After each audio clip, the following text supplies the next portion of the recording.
Huwag puro adobo ang iluto mo. Ganito naman ang gawin mo sa manok para mas level up ang ulam ninyo.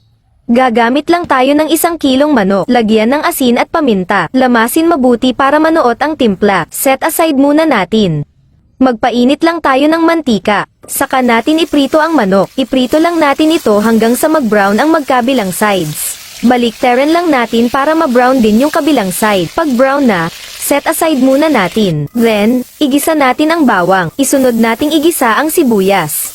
Ilagay na rin natin ang mushroom at igisa ito ng 1 minuto para lumabas ng husto ang flavor. Pagkatapos, ibalik natin ang napritong manok. Lagyan natin ng 1 chicken cube at tubig. Haluin lang natin ng kaunti tapos takpan. Lutuin lang natin ito ng 15 minutes. Sa kalagitnaan ng luto, haluin natin para pantay ang timpla. Takpan ulit at ituloy natin ang pagluluto. After 15 minutes, eto na ang ating manok. Maglagay na tayo ng kaunting toyo pampalasa at pampakulay. Haluin lang natin. Then, hinaan natin ang apoy. Saka natin ilagay itong all-purpose cream.